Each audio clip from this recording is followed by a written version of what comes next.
ఈ రోజుకి కూడా నేను చెప్తా ఉన్నా, ఓడిపోయాం పర్వాలా, ప్రతిపక్షంలో కూర్చొని ఉండం అది పర్వాలా, మళ్ళీ రీలు వెనక్కి తిరిగి మళ్ళీ అదే రోజుకు మళ్ళీ తిరిగి వెళ్ళి కనీసం ఇలా జరుగుతుందని తెలుసు కదా ఇప్పుడు ఎలా చెప్తావు అని చెప్తే మళ్ళీ ఆ రోజు వచ్చినప్పుడు ఇదే విధంగానే మళ్ళీ చెప్తా. ఎందుకనంటే రాజకీయాలలో విలువలు విశ్వసనీయత అన్న పదానికి అర్థం అదే. ఎన్నికలు ఎప్పుడొచ్చినా కూడా అదే విలువలు అదే విశ్వసనీయత అన్న ఒకే ఒక్క పదం మీద మళ్ళీ వైఎస్ఆర్సీపీ మళ్ళీ అఖండ మెజారిటీతో మళ్ళీ గవర్నమెంట్. కానీ ఈసారి ఫామ్ చేసినప్పుడు మాత్రం ప్రజలకు చంద్రబాబు నాయుడు నైజం పూర్తిగా అర్థమైపోతుంది కాబట్టి మనల్ని మళ్ళీ 30 ఏళ్ళు అక్కడే కూర్చోబెట్టే విధంగా కూడా ప్రజలు ఖచ్చితంగా అడుగులు వేస్తారన్న నమ్మకం నాకుంది. ఎందుకంటే ఈరోజు ఒకవైపున ఇచ్చిన హామీలన్నీ కూడా పక్కకి వెళ్ళిపోవడం అన్నది ఒక ఆస్పెక్ట్ అయితే, రెండో ఆస్పెక్ట్ ఏమిటి అని అంటే ప్రతి వ్యవస్థ నిర్వీర్యం అయిపోయింది. కేవలం చంద్రబాబు నాయుడు గారి ప్రభుత్వం రాక మునుపు మన ప్రభుత్వం ఉన్నది. మళ్ళీ మన ప్రభుత్వంలో ఎలా ప్రతిదీ కూడా ఎలా పగడ్బందీగా ఎలా జరిగింది, చంద్రబాబు నాయుడు ఎందుకు చేయలేకపోతున్నాడు, ఈ చర్చ ప్రతి ఇంట్లోనూ కూడా జరుగుతూ ఉంది. ప్రతి పథకము కూడా ట్రాన్స్పరెంట్గా పారదర్శకంగా ప్రతి ఇంటికి చేర్చే పరిస్థితి నుంచి ఈరోజు అన్ని కొలాప్స్. కేవలం 9 నెలలు. ఒకవైపున వ్యవస్థలన్నీ కొలాప్స్, మరోవైపున ఏది చూసినా స్కామే. ఏ గ్రామంలో చూసినా బెల్ట్ షాపులు. ఎమ్మెల్యే దగ్గరుండి ఆక్షన్ పాడిస్తూ ఉన్నాడు. 2 లక్షల 3 లక్షల నీ ఇష్టం. ఆ 2 లక్షలు కట్టడానికి పోలీసులు సపోర్ట్ చేస్తారు, దగ్గరుండి మద్యం అమ్మేట్టుగా. ఎంఆర్పీ రేటుకు వాళ్ళు కొనుక్కుంటారు, ఎంఆర్పీ రేటు ప్లస్ ఇలా ప్రాఫిట్ చేసుకొని వాళ్ళు అమ్ముతారు. ఏ గ్రామంలో చూసినా కూడా ఏ బంకులో కూడా ఈరోజు మద్యమే కనిపిస్తూ ఉంది. మొట్టమొదటిసారిగా గవర్నమెంట్ నడుపుతా ఉన్న మద్యం షాపులను తీసేసి ప్రైవేట్ వాళ్ళని తీసుకొచ్చేసినారు. ఇసుక ఎక్కడ పడితే అక్కడ డబుల్ ద రేటుకి అమ్ముతూ ఉన్నారు. ప్రతి నియోజకవర్గంలోని పేకాట క్లబ్బులు ఎక్కడ పడితే అక్కడ కనిపిస్తూ ఉన్నాయి. ప్రతి నియోజకవర్గంలో ఏ పని జరగాలన్నా కూడా, ఫ్యాక్టరీ నడపాలన్నా, ఆ నియోజకవర్గంలో మైన్ ఒకవేళ చేస్తూ ఉంటే చేసుకోవాలన్నా, ఏదైనా కూడా నాకింత నీకింత అని ఎమ్మెల్యే దగ్గర నుంచి మొదలైతే చంద్రబాబు నాయుడు దాకా పంచుకోవడాలి. ఇవన్నీ కూడా ఏ స్థాయిలో జరుగుతూ ఉన్నాయనంటే నిజంగా ఈరోజు వైఎస్ఆర్సీపీ పార్టీ కానీ వైఎస్ఆర్సీపీ ఎమ్మెల్యేలు కానీ ఈరోజు నిజంగా చాలా మంచోళ్ళ కింద కనిపిస్తూ ఉన్నారు ప్రజలకు. ఆ స్థాయిలో కేవలం 9 నెలల కాలంలోనే ఇంత దారుణంగా పడిపోయినాయి. ఇవన్నీ కూడా ఎందుకు నేను చెప్తా ఉన్నాను అని అంటే, ఈరోజు కష్టాలు అనేటివి వస్తాయి. ప్రతిపక్షంలో ఉన్నప్పుడు, రాజకీయాలలో మరీ ముఖ్యంగా ఉన్నప్పుడు ప్రతి ఒక్కరూ కూడా ఒక్కటే గుర్తుపెట్టుకోవాలి, కష్టం రానిదే సుఖం రాదు. ప్రతి మనిషి జీవితంలో కూడా కష్టాలు సుఖాలు అనేది పార్ట్ అండ్ పార్సల్. ప్రతిపక్షంలో ఉన్నప్పుడు మనకు కష్టాలు కనిపిస్తాయి, కానీ ఆ ప్రతిపక్షంలో ఉన్నప్పుడు ఆ కష్టాలలో వచ్చినప్పుడు మనం ఆ కష్టాలను ఎలా ఎదుర్కొంటాం అన్నది మనల్ని లీడర్లు చేస్తాయి. కష్టం వచ్చినప్పుడు మన క్యారెక్టర్ను మనం అమ్మేసుకుంటే, మన వ్యక్తిత్వాన్ని మనం అమ్మేసుకుంటే, ఒక్కసారి బాటిల్లో ఉన్న నీళ్ళు బాటిల్లో ఉంటే బాటిల్లో నీళ్ళు తాగుతాం, బాటిల్లో ఉన్న నీళ్ళు ఒక్కసారి ఇలా పడేసినామనంటే భూమిలోకి పడిపోతాయి, మళ్ళీ ఏరుకోలేం. క్యారెక్టర్ కూడా అలాంటిదే. ఒక్కసారి విడిచిపెట్టేసినాము అని అంటే మళ్ళీ దాన్ని ఏరుకోలేం. ప్రజల్లో చులకనవుతాం, ప్రజల్లో పలచనవుతాం. ఇది ప్రతి ఒక్కరూ కూడా గుర్తుపెట్టుకోండి. కష్టాలు అన్నటివి ఎల్లకాలం ఉండవు. ఎవరికి ఏ కష్టం వచ్చినా కూడా నా కథ గుర్తు తెచ్చుకోండి. 16 నెలలు నన్ను జైల్లో పెట్టినారు. నా మీద కేసులు వేసింది కూడా మళ్ళీ ఎవరో కాదు, అటు కాంగ్రెస్ ఇటు తెలుగుదేశమే. నా పిటిషన్లో ఎవరు పిటిషనర్స్ అంటే అటు కాంగ్రెస్ ఎమ్మెల్యేలు, ఇటు తెలుగుదేశం పార్టీకి సంబంధించిన నాయకులు. కేవలం రాజకీయంగా ఎదుగుతున్నాను అని ఒకే ఒక కారణంతో దొంగ కేసులు బనాయించారు. 16 నెలలు జైల్లో పెట్టినారు. కానీ ఏమైంది? బయటికి రాలా, ముఖ్యమంత్రి కాలా.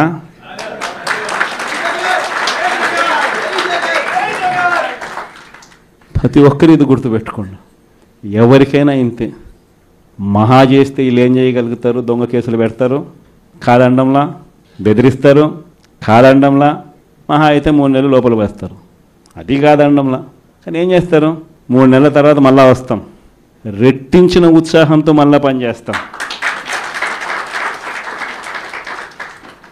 ఎవరెవరైతే మిమ్మల్ని జైల్లో పెట్టే కార్యక్రమం ఎవరెవరైతే చేస్తారో, మంచి చేసిన వాళ్ళని గుర్తుపెట్టుకోండి, చెడు చేసిన వాడిని గుర్తుపెట్టుకోండి.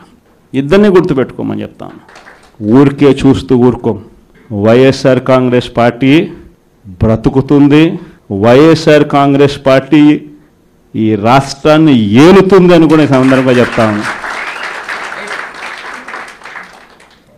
మరో 30 సంవత్సరాలు ఏళ్తామని కూడా ఈ సందర్భంగా కూడా మరి గట్టిగా కూడా చెప్తాను. కాబట్టి ఎవరు కూడా వైఎస్ఆర్ కాంగ్రెస్ పార్టీకి సంబంధించిన ఏ కార్యకర్త వెంటికి కూడా పీకలేడు అని చెప్పి కూడా ఈ సందర్భంగా చెప్తాను. ఇది ప్రతి ఒక్కరూ గుర్తుపెట్టుకోండి, ఒక్కడే గుర్తుపెట్టుకోండి. ఈసారి జగనన్న 2.0 కొంచెం వేరుగా కూడా ఉంటుంది. ఈసారి జగనన్న 2.0 కార్యకర్త కోసం ఎలా పనిచేస్తుందో కూడా చూపిస్తుంది. ఇది మాత్రం నేను ఖచ్చితంగా చెప్తా ఉన్నా.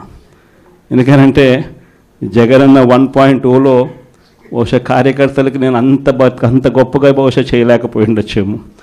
ప్రతి పథకము ప్రతి విషయంలోనూ కూడా మొట్టమొదటిగా ప్రజలే గుర్తుకొచ్చారు. ప్రజలకు మంచి చేయడం కోసమే నా టైం కేటాయించా, నా తాపత్రయపడ్డా, ప్రతి విషయంలోనూ దానికోసమే అడుగులు వేశా. కానీ జగనన్న 2.0కి వచ్చేసరికి మాత్రం చంద్రబాబు నాయుడు కార్యకర్తలకు పెడతా ఉన్న ఇబ్బందులు చూసా, కార్యకర్తలు పడతా ఉన్న అవస్థలు చూసా, కార్యకర్తలు పడతా ఉన్న బాధను గమనించా. వీళ్ళ కోసం గట్టిగా మీ జగనన్న ఉంటాడని సందర్భంగా గట్టిగా చెప్తాను.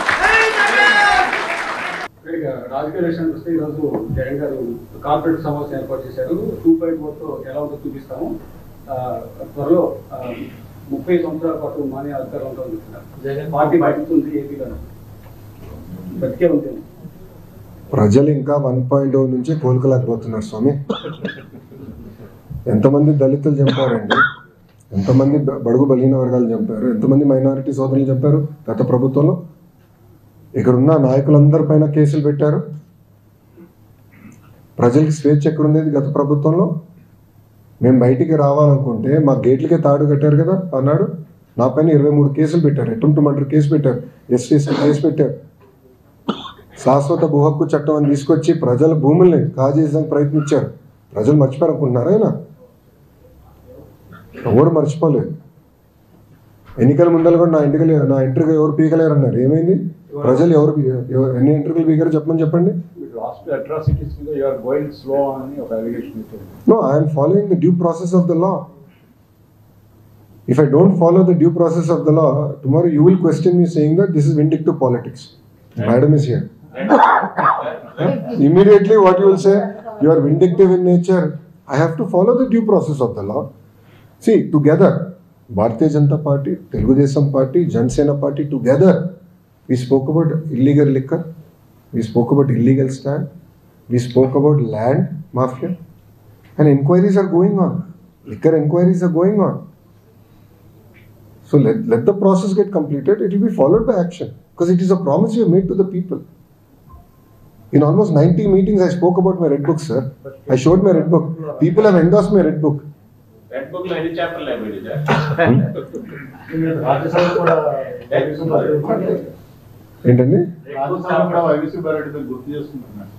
రెడ్ బుక్ దాని పేరు ఉందా లేదా అనుకుంటాను. రెడ్ బుక్ లో any chapter la bedi ఇంకేమన్నా ఉన్నాయా? అది కాన్ఫిడెన్షియల్ రిపోర్ట్ సార్. అది కేవలం నాకు మా అధ్యక్షుల గారి మధ్యలో ఉంటుంది. సార్ చెప్పండి. Any other questions? Dhabas by అన్ని తెచ్చారని మీరు చెప్తున్నారు. జగన్మోహన్ రెడ్డి దాని ఖర్చులు దట్టగా అయినారు. దాని ఖర్చులకే రావండి. గుడ్. ఇప్పుడు నేను సూటిగా గౌరవ మాజీ ముఖ్యమంత్రి గారిని, పులివెందుల ఎమ్మెల్యే గారిని ప్రశ్నిస్తున్నా. 5 సంవత్సరాల్లో మీరు తీసుకొచ్చిన పెట్టుబడులు ఎన్ని గ్రౌండ్ అయినాయి? మేము 8 నెలల్లో తీసుకొచ్చిన పెట్టుబడులు ఏంటి? చర్చకి నేను సిద్ధం, ఆయన సిద్ధమా? మళ్ళీ కోడిగుడ్డుని పంపిస్తాడు. మాకు కోడిగుడ్లు వద్దు, మాకు ఆమ్లెట్లు వద్దు, డైరెక్ట్గా రమ్మనండి, ఐఎమ్ రెడీ టు టాక్. నేను ఎక్స్ప్లెయిన్ చేస్తాను. ఇప్పుడు ఆర్సిలర్ మిత్తల్ ప్రాజెక్ట్ నేను 2019లో కలిసా ఆదిత్య మిత్తల్ని. 2019లో డావోస్లో టీసీఎస్ వాళ్ళ బూత్ బయట కలిసి ఆనాడు చెప్పి ఆంధ్ర రాష్ట్రానికి రాండి అని. మీరు కూడా ఆదిత్యని కూడా అడిగాను చెప్తాను. అప్పటి నుంచి ఐ మెయింటైన్ దట్ రిలేషన్షిప్ అండి. 5 years I maintain that relationship. NDA ప్రభుత్వ అధికారులకు వచ్చిన వెంటనే నేను ఫోన్ చేశాను, బాస్ 5 years అయింది, మీరు వేరే రాష్ట్రంకి వెళ్దాం అనుకున్నారు, అక్కడ ఏం అవ్వలేదు, వచ్చేయండి వేరే రెడీ. ఒక్క జూమ్ కాల్తో కదిలిందండి ఆ ప్రాజెక్ట్. సో ఇప్పుడు మీరు అడగచ్చు 2019లో వెళ్ళిన ఖర్చులు దండగానే నేను సూటిగా ప్రశ్నిస్తున్నాను. ఆంధ్ర రాష్ట్రాన్ని నేను ప్రమోట్ చేయాలండి. ఇప్పుడు అక్కడ పారిశ్రామికవేత్తలందరూ నన్ను ఏమడుగుతున్నారు, మీరు గ్యారంటీ ఇస్తారా జగన్మోహన్ రెడ్డి అనే వ్యక్తి మళ్ళీ గెలవడాన్ని? ఎందుకంటే పీపీఎల్ రద్దు చేశారు, అమర్ రాజా లాంటి కంపెనీని తరిమేశాడు, అనేక కంపెనీలు హెరాస్ చేశారు, సకాలంగా కరెంటు బిల్లు మన కరెంట్ కూడా అందించలేదు, పవర్ హాలిడేస్ ప్రకటించారు. ఇండస్ట్రీ చాలా నష్టపోయిందండి ఆంధ్ర రాష్ట్రంలో. ఇప్పుడు అదంతా రివైవ్ చేసినాక మేము కష్టపడుతున్నాం, బ్రాండ్ రివైవ్ చేసినాక కష్టపడుతున్నాం.